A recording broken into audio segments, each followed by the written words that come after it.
Chapter 1, Master of Time and Space. That had happened well over a week ago during a point that Naruto had been feeling particularly depressed.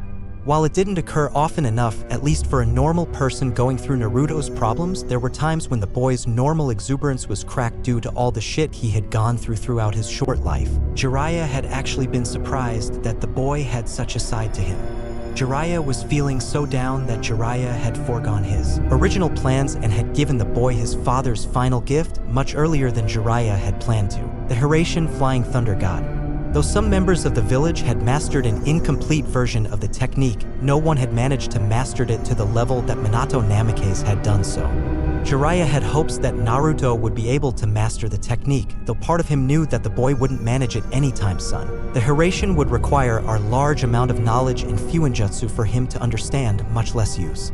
Jiraiya had given the boy the sealing array required for the technique in hopes that the boy would spend some of his time memorizing the vast array. After Jiraiya returned from the planned excursion to gather intelligence, which was sadly not related to writing his novel, he planned to teach the boy about Fuinjutsu. So Jiraiya left the boy in a campsite on the outskirts of Wave Country. For the following week, Naruto spent his time training, memorizing the array, and visiting Tezuna's family. After 7 days of scanning the seal, Naruto, in spite of Jiraiya's warnings, felt that he was ready to attempt the technique. Really though, Jiraiya should have known better than to give the boy something like the Hiraishin and then leave him without adult supervision. That was like leaving Sasuke alone with a comatose Itachi and expecting the boy not to kill him. Or leaving Kiba alone with an unconscious opponent and expecting him not to teabag him. Or leaving Tenten alone. Actually, Naruto really didn't know a damn thing about Tenten. Either way, Jiraiya had made the mistake of leaving Naruto alone with instructions of the S-class technique and expected him not to learn it. That had clearly been a mistake, and Naruto planned to emphasize the fact by learning the technique. The blonde frowned and shook his head. There was only one true problem with the sealing array required for the mastered Hiraishin. There was a specific part of the array which Jiraiya was kind/stupid enough to point out that was completely attuned to the Yondaime. It required an advanced knowledge of Fuinjutsu to be able to attune it to someone else. One that not even Jiraiya possessed. How hard could it be? The blonde mentally asked himself. On a scroll, the blonde drew out the part of the array that remained constant. That in itself had taken nearly 30 minutes of work. Afterwards, he got to work on the part that would attune the Hiraishin to him. How hard could Fuinjutsu be, really? It's just a bunch of squiggly lines, right? Naruto went through it as quickly as he could. Squiggly line, let's put a circle here, oh, and a square. Squares should be good, right? After a few moments, the blonde placed his brush down and looked over his works. Looks as good as the Yondaime's work. Proud of what he had accomplished, the blonde began channeling his chakra into the paper, which then exploded. Naruto was thrown backwards several yards, stopping only when he connected with a nearby tree. After regaining consciousness and remember what it was that he had been doing, Naruto came to one conclusion. That must have been the wrong array. Oh well, practice makes perfect. Walking back to his designated work area, he looked down at his destroyed scroll. He groaned and scratched the back of his head. That one took so long to draw out. At which point Naruto grinned and created 24 clones. Each of the clones grabbed a blank scroll and began writing out the constant part of the sealing array. After the work was done, all the Narutos placed the scrolls down and sealed them into Naruto's equipment pouch. All but one, that is. Dismissing the clones, Naruto began to work on the variable part of the array. Let's see. Squiggly line. How about a triangle this time? After working on it for several more minutes, he placed his brush down and smiled. This time, he concentrated his chakra into the array, boom, and was thrown into the tree again. After, again, regaining consciousness, Naruto again went back to his workspace.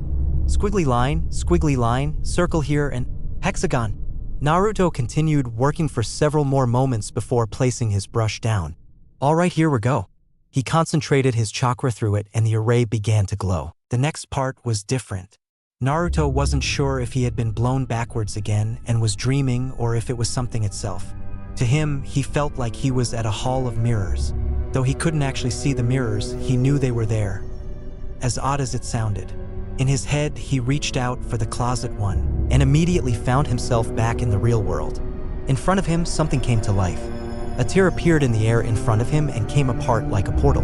A small one, barely as big as his head. Looking through it, he saw another world, one that was gray in color.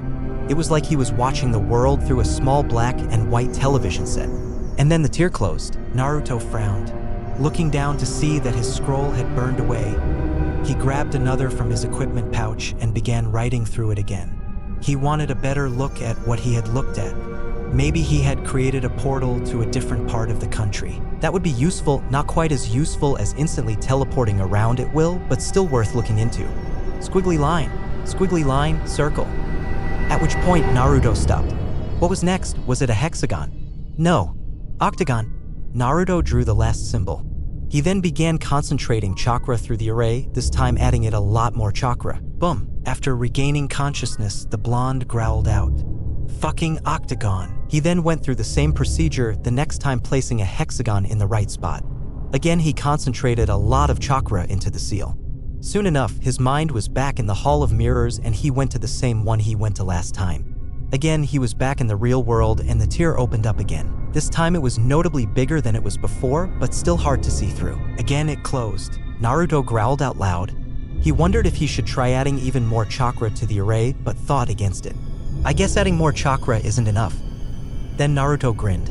Adding my chakra isn't enough. After writing up another scroll with a hexagon, Naruto stood up and began going through some breathing exercises. He then began grasping at whatever bits of chakra the QB allowed him to steal from it and poured it into the scroll.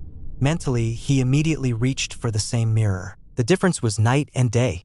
The tear opened up again, but this time it looked big enough for Gamabunta to hop through. In it, he saw a town and people walking along, either ignoring or not seeing the portal. Off to the side, he saw a small food stand with him sitting in it.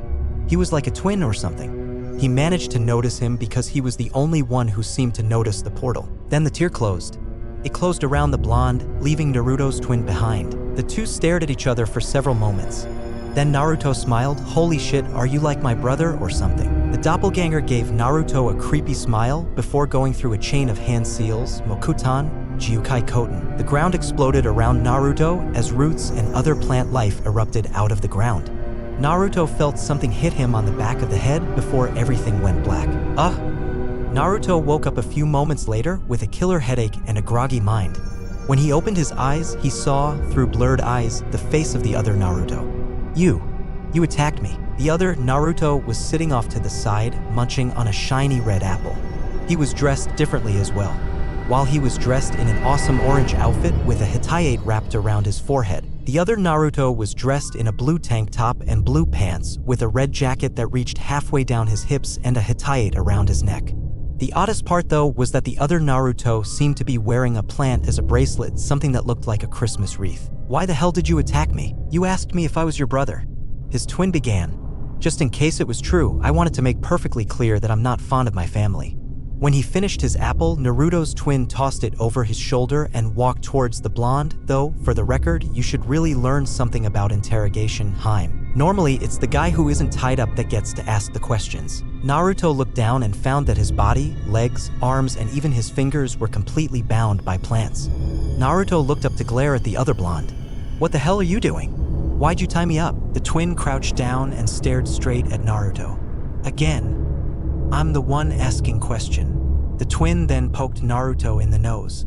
"So, what are you, some kind of reinforced henge?" He then flicked Naruto's nose. "Would you cut it out?" "I'm not using a henge, this is how I always look." The doppelganger opened his mouth to reply, but immediately snapped it shut. For the first time since waking up, Naruto saw his strange twin drop his smile. In fact, the doppelganger glared at the boy. "So what's your name?" "I'm Naruto Uzumaki." The twin rolled his eyes. "There can only be one princess, one real one anyway, and I'm the one that's got the fuzzball." "Fuzzball? What the hell is that supposed to mean?" "Don't worry about it, Haim Dash. Stop calling me Haim." Naruto snapped. The doppelganger smiled again. "Fine, what would you prefer?" "I'm Naruto and Erutio. Actually, I'm Naruto Uzumaki." "You are a fake. Bullshit, you have to be some kind of weird shadow clone or something. I must have created you with my new jutsu." The doppelganger cocked an eyebrow. "Why don't you tell me about this jutsu?" Naruto frowned. "I was working on a new jutsu based on one the Yondaime used." The doppelganger sighed. "All right, I'll bite. What were you working on, the jackass's Rasengan?" Naruto glared daggers at the imposter. Hey, don't talk about the Yondaime that way, he was the greatest Hokage ever. The doppelganger snorted at that. Yeah, if you're going to pretend to be me, you might want to get your facts straight, princess. I think the guy is a giant ass. Hell, I'm pretty sure that everyone that knows me knows that I feel that way. Yeah, well, everyone knows that the Yondaime is my personal hero. Naruto barked back. The other Naruto rolled his eyes. Anyway, you were saying something about a jutsu of the Yondaime. Naruto grinned, Erosen, and called it the Hiraishin. The doppelganger's eyes widened in clear shock. The Yondaime's prized jutsu, and here I thought it couldn't be replicated. That's what Erosen said. The array that goes to it is keyed to the Yondaime. So I started changing it so that it would work for me instead. So you were given a powerful time and space technique and you chose to screw with it, is that right? Seeing the scowl on the other boy's face, the doppelganger thought he hit the nail on the head. What level TwiN user are you? Naruto could only blink at his TwiN level. Fuck. The doppelganger threw his arms up in the air. Wow, just wow. You're stupid enough to actually screw around with a high-level ceiling array and you don't even know the first thing about Fuinjutsu. Naruto glared at the other blonde. Do you? No. But I'm not the one screwing with high-level seals. The doppelganger frowned down at Naruto. Could I have really become this stupid? What? Let's say I believe you. The doppelganger looked around. While the blonde was unconscious, the doppelganger had spent a good hour trying every trick he knew of to try to dispel the blonde's form, short of outright killing him. But the blonde's form held true. That wasn't the scariest part, though. It can't be. What are you mumbling about? The doppelganger reached down and placed his right hand on Naruto's stomach. What the hell are you doing? Shut up. Hey! Naruto stopped when he felt a pulse of chakra flow through him. After a moment, the doppelganger stood up straight and groaned. Unbelievable. Yeah, I get it. I heard you the first 10 times. Again, Naruto could only stare in confusion. What? The doppelganger stared down at Naruto. With a quick chain of hand seals, the doppelganger quickly created a perfect clone of himself. The clone reached down with his left arm and the plants extended to wrap around Naruto. What are you doing? The plants that had originally held Naruto in place receded and the clone managed to lift the blonde up in the air, with the plants at his wrist. What the hell are you doing? I'm sensing a town over in that direction. The doppelganger pointed off towards the east. We're just gonna walk over there and see what we find. The doppelganger began walking off with the clone, which was carrying Naruto, coming up shortly behind him. You still haven't told me who you are. The doppelganger looked at Naruto over his shoulder. Again, it's the guy who isn't tied up who gets to ask questions. After a few moments of silence, the clone turned to Naruto and asked, so why the heck are you trying to learn the Yondaime's moves' power? Naruto grinned. That's part of it. I figured if I'm going to be the greatest Hokage ever, I should learn from the greatest Hokage. And yet again, the doppelganger's smile dropped. He just sat there, staring at Naruto for a few moments before cracking another smile. Wow, just wow. You want to be Hokage? Yeah. Don't you? The doppelganger started laughing. Hey, what's so funny? Oh, nothing. Naruto glared and pointed angrily at the other boy. Seriously, what the hell is so funny? Unfortunately, Naruto's current position took away any intimidation that his pose may have had. Nothing. Nothing at all, Haim. Stop calling me Haim. Naruto barked back. I bet I understand what happened. My jutsu created an evil twin. The doppelganger sighed. It's not quite that simple, Haim. I think you might have actually created a portal into another universe, my universe, and dragged me over to yours. Again, the doppelganger sighed. Some smartass wrote about this in some book. I wish I had read more into it. What? Naruto frowned and looked at the boy.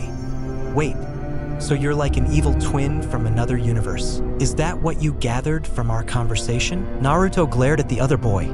You don't want to be Hokage? I don't particularly like Konoha either, but that doesn't mean I'm evil. Naruto stared at the other boy in clear shock. What? You're not loyal to Konoha? Well, I think most of the people there can go fuck themselves. So yeah, not loyal. You're an enemy of Konoha. You are evil. The doppelganger snickered. Yeah, sure, I guess to someone as simple as you, I must be evil. It didn't take them too long to find the closet town, and soon enough the trio were on the outskirts of the village. Wave Country, Tizuna's village. Though he recognized the village, the doppelganger immediately frowned. I have no idea why I thought this would be a good idea. I really can't confirm my theory one way or another. HY, are you listening to me? Naruto glared at the boy. Don't get your panties in a knot, Haim. Ha. Naruto managed to replace himself with a log to get out of the clone's grasp. Naruto grabbed a net that he always had on him but never got a chance to ever use from his equipment pouch and tossed it on his evil twin. He then quickly threw a kunai at the wood clone, dispelling it. The doppelganger could only stare at the boy in shock. The fuck?